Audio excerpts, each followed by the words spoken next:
सोनापुर नामक एक गांव हुआ करता था।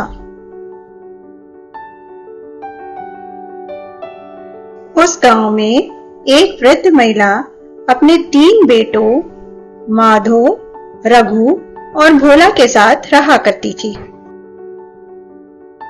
उसके तीनों बेटे एक ही उम्र के थे और देखने में भी एक जैसे थे।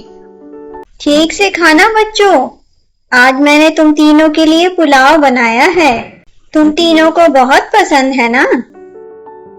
वृद्धा अपने तीनों बेटों से बहुत प्यार करती थी। बस उसे एक ही बात का दुख था कि उसके तीनों बेटों की शादी नहीं हो पा रही थी, क्योंकि उन तीनों के सर में बाल नहीं थे। गांव के बाहर एक साधु की छोटी सी कुटिया थी। साधु हमेशा ध्यान में मग्न रहा करते थे। तीनों भाई हमेशा कुटिया में जाते थे और साधु को ध्यान मग्न देखकर उनकी कुटिया की सफाई किया करते थे और साथ ही साथ उनके लिए फल और जल की भी व्यवस्था करते थे।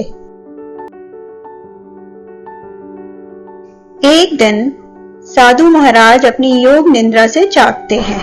बच्चों, मैं तुम्हारी सेवा से अति प्रसन्न हुआ। मैं तुम तीनों को जादुई बालों का वरदान देता हूँ। माधो, तुम्हारे बालों में वो शक्ति होगी जिससे आग भी तुम्हें नहीं जला पाएगी।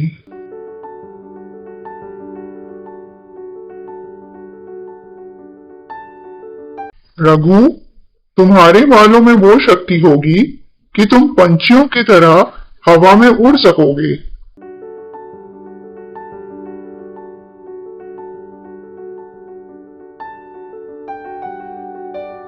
भोला, तुम्हारे बालों में वो शक्ति होगी कि तुम सामने वाले के मन की बात जान सकोगे।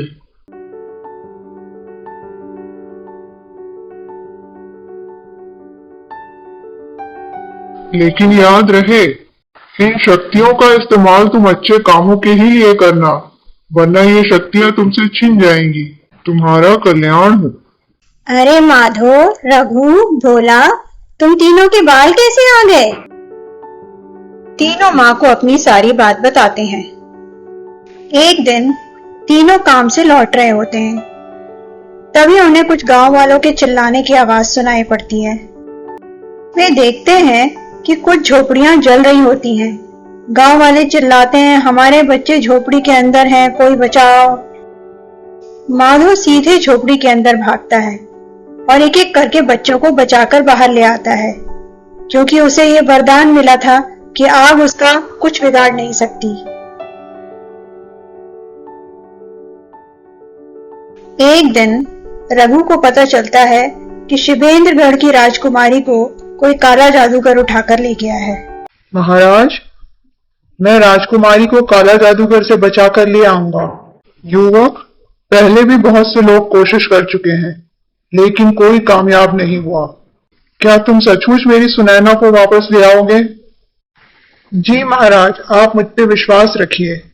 आओ लड़के, तुम भी बाकियों की तरह मरने के लिए आ ही गए, पर मुझे राजकुमारी की बलि देने से कोई नहीं रोक पाएगा। लेकिन आपको तो बलि देने के लिए सबसे खूबसूरत लड़की चाहिए ना? वह ये राजकुमारी नहीं है, वो आपको नाहरगढ़ में मिलेंगी। क्या सचमुच? तू झूठ तो नहीं बोल रहा लड़के? ठीक है, मैं पता लगा कर आता हूँ, लेकिन अगर तेरी बात गलत निकली तो मैं तेरी भी बलि दे दूंगा। काला जादूगर रघु को भी बांधकर चला जाता है। रघु किसी तरह अपने आप को छुड़ा लेता है। राजकुमारी जी, उठिए, मैं आपको लेने आया हूँ। चलिए राजकुमारी जी, मैं आपको राजमहल तक छोड़ दूं। धन्यवाद युवक, तुमने राजकुमारी सुनैना की जान बचाई।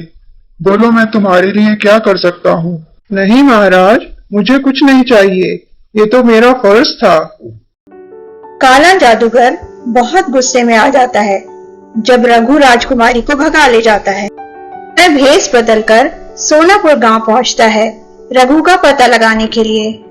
भाई, क्या आप बता सकते हैं रघु जी कहाँ मिलेंगे? भोला सोचता है, इसे मेरे भाई रघु से क्या काम है। जी आपको उनसे क्या काम है? मैंने उनसे कुछ पैसे लिए थे जो मुझे उन्हें लौटाने हैं। भोला सोचता है, रघु ने तो आज तक ऐसी कोई बात बताई ही नहीं। भोला उसका मन पढ़ लेता है। तब उसे समझ में आता है कि अरे ये तो काला जादूगर है जो रघु से बदला लेने आया है। जी आपको पता नहीं चला? रघु का तो कल रात में ही स्वर्गवास हो गया।